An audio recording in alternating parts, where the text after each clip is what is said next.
Bună, dragilor, și bine ați venit la o nouă citire. De această dată te invit la o citire generală, în cadrul căreia vreau să văd puțin situația în care te afli, viitorul acestei situații, provocarea, surpriza, dar și rezolvarea. O să te rog să te gândești la ceva important pentru tine și haideți să vedem.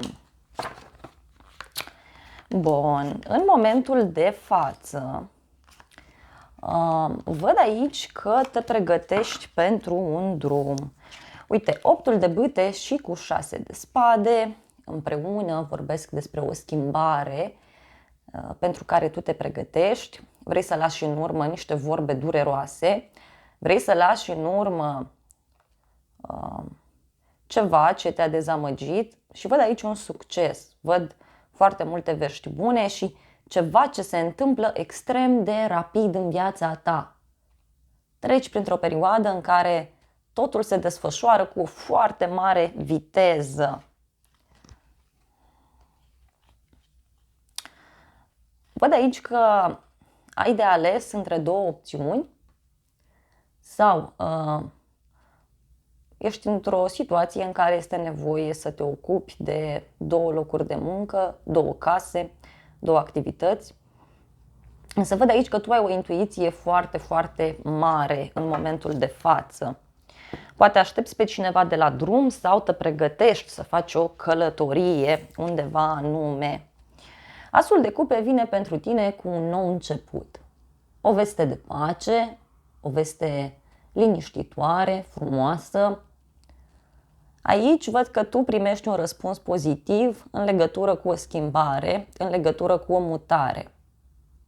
Cartea poate să vorbească și despre o nouă etapă din viața ta. Poate să fie vorba despre o nouă relație pentru unii dintre voi, dar eu mai văd aici și faptul că poți să primești un răspuns pozitiv de la drum, adică un răspuns pozitiv de la o persoană care se află într-o altă țară sau într-un alt oraș. 8-ul de spade îmi spune mie că totuși ești puțin blocat.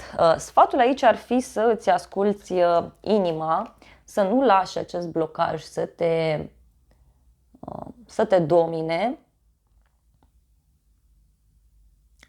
Vrei să ieși dintr-o situație în care te simți ca într-o închisoare.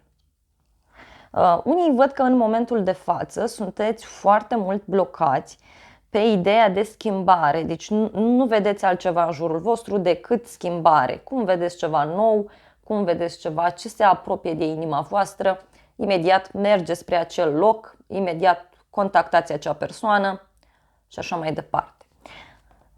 Văd aici că în momentul prezent te afli într-o situație în care nu te simți confortabil, ori din punct de vedere emoțional, ori din punct de vedere al carierei. Ceva nu funcționează aici. În viitorul apropiat avem arcana majoră, puterea, o legătură cu zodia Leu. Cartea vorbește despre faptul că în viitorul apropiat tu vei da dovadă de răbdare, de iubire, de pasiune, vei face tot ceea ce tu vei simți și îți vei dovedi acea puritate, acea inocență. Vei reuși să treci cu bine peste o provocare. Poate să urmeze o perioadă în care ai foarte mult de lucru sau o perioadă destul de încărcată pentru tine din punct de vedere emoțional, din punct de vedere profesional sau pur și simplu în viața ta vei simți faptul că te vei lupta cu multe lucruri, dar eu văd aici că tu vei reuși să le depășești, da? Să depășești aceste probleme. Următoarea carte, Asul de bâte, foarte frumos, este a doua carte care vorbește despre un nou început. O nouă idee care îți vine în viitorul apropiat, o nouă persoană pe care tu o poți cunoaște și văd aici o atracție foarte mare între voi. O nouă activitate pe care o faci. Dacă ești într-o relație, văd aici faptul că relația dintre voi devine mult mai bună, parcă se reaprinde acolo o flacără între voi. Pasiunea revine în această relație. Ești foarte dornic să experimentezi lucruri noi.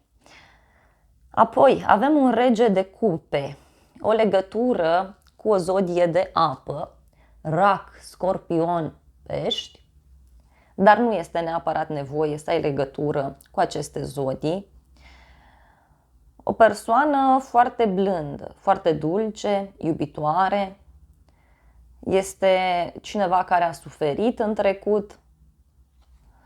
Însă văd aici și o veste bună pe care o primești legată de zona medicală sau o veste bună legată de o situație din viața ta care durează de mai mult timp.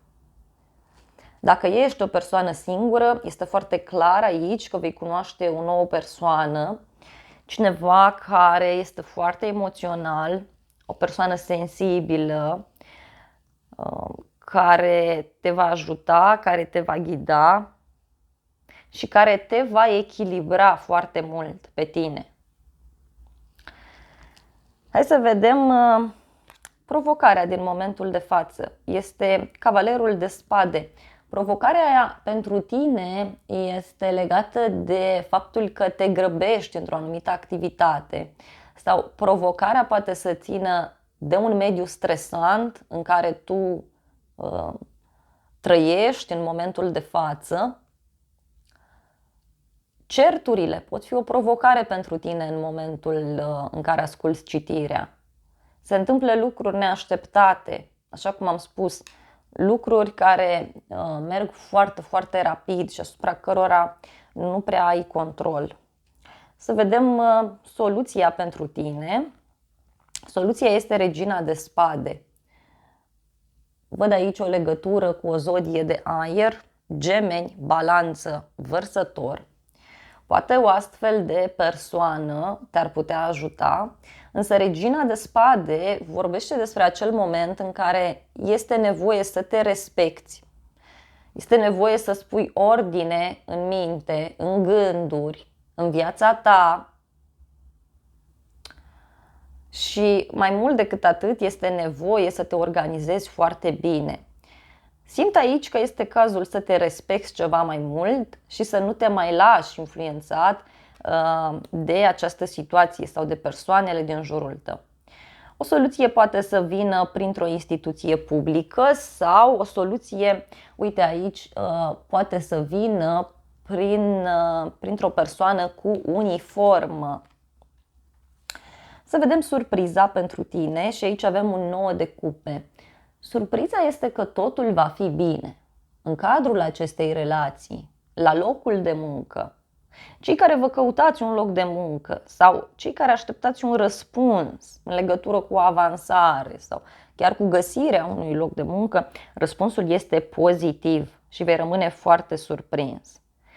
Simt aici să-ți spun că rezolvarea pentru tine mai ține de a-ți controla acele emoții, acele instincte pe care tu le ai. E foarte important acest aspect pentru tine, pentru că tu ai puterea psihică necesară.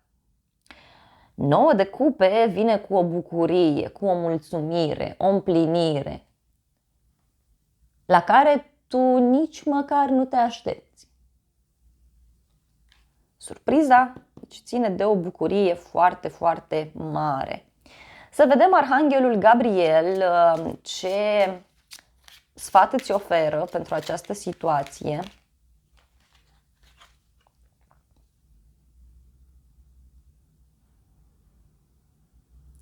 Ți se spune să accepti ajutorul unei persoane, da?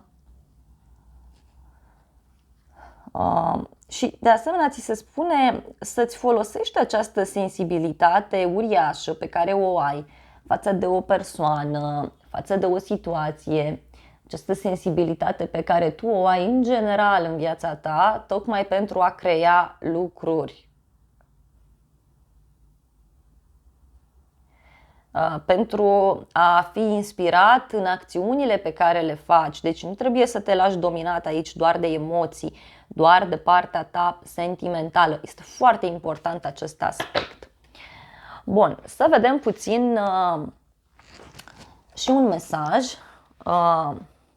din partea unui oracol special. Da.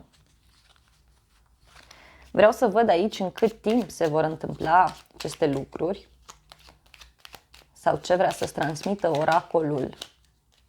Wow!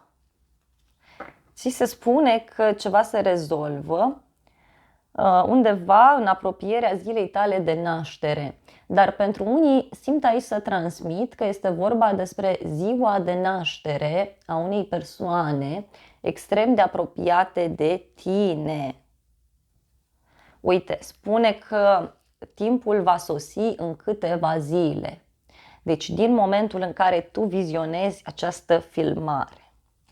Dragilor, acestea au fost previziunile de această dată. Eu îți mulțumesc pentru atenție, te îmbrățișez cu mare drag.